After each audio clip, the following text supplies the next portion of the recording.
Alright, ladies and gentlemen, Fabs in the house, and welcome back to the channel. Today I'm in the house with the TBC Trevor Burger Custom Knives EXK here with me for a review. I'm gonna analyze the look, the sound, and the feel of this fella. And as usual, don't forget these three things: like, subscribe, leave me a comment down below. And since you're there, you can also check out fablades.com and @fablades on Instagram. Let me know what you guys think also over there. But let's go ahead, check this bad boy out. Tiny one, EXK 2.7 inches for the blade and 3.7 for the handle contributes to have a 6.5 inch long overall knife. Spyderco Para 3 and Paramilitary 2 in the picture to attest the small size of this fella. Another couple probably you are familiar with are the Hinderer Knives XM18 and the North Arm Knives Kaha. Huge in comparison to this Trevor Burger.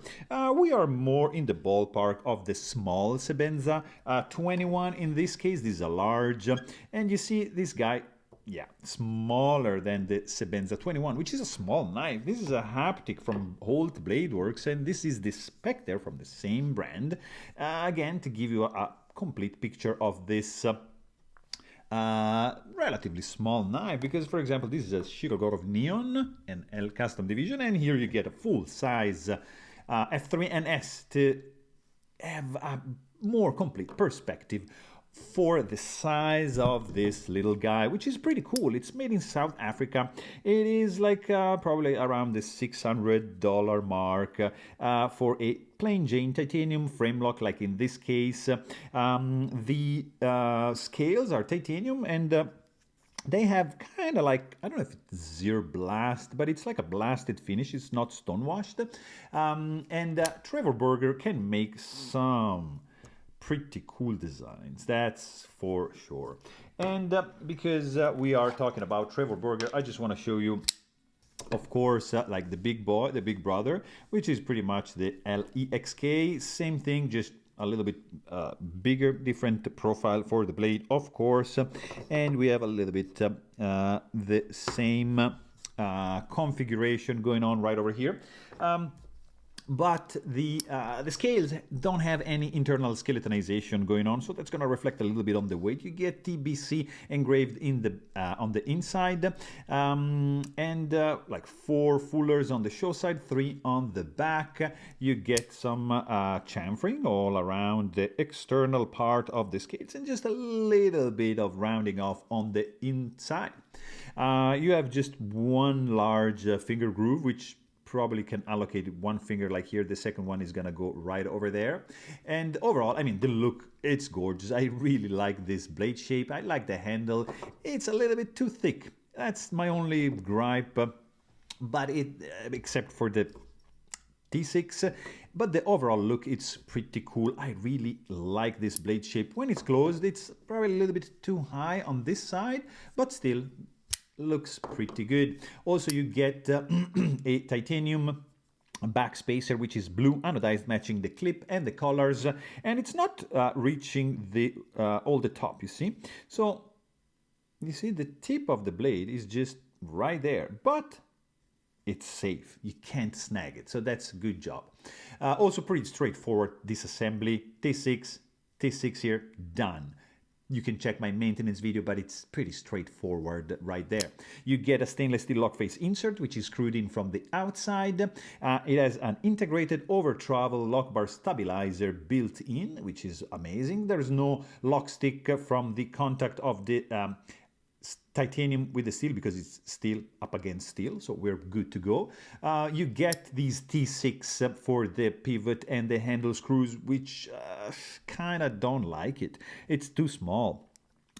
These T6, they are also screwed in into the titanium, which is never a good idea. So that is probably my second gripe, the thickness and the T6.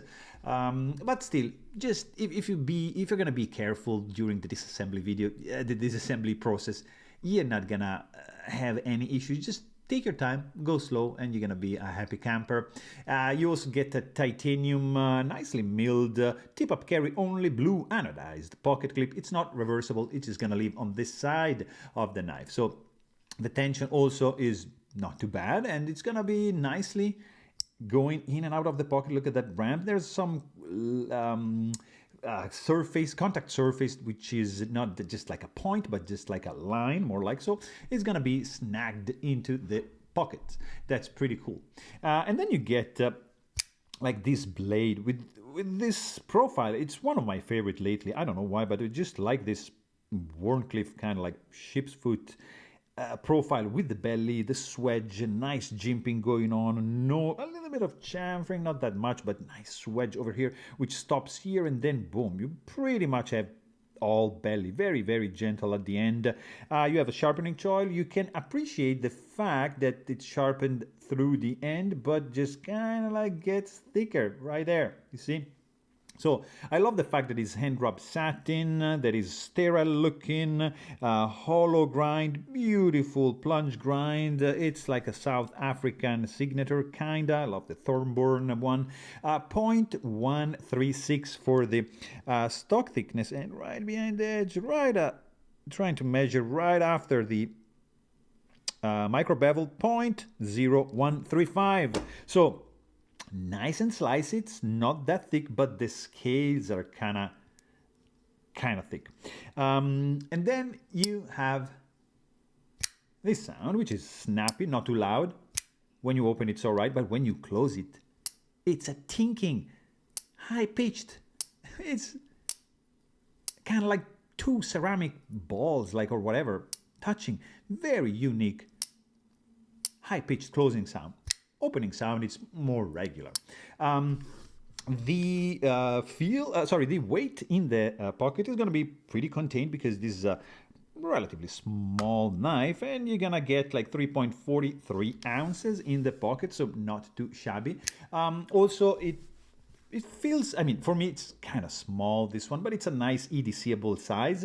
In the hand, I really don't feel any hot spots or any sharp edges. It's just a little bit boxy. I would have preferred a little bit more contouring going on, kind of like over here, but still no sharp edges. The jimping is absolutely functional. I really love this kind of bite on the jimping. It's just superbly done. Very, very cool.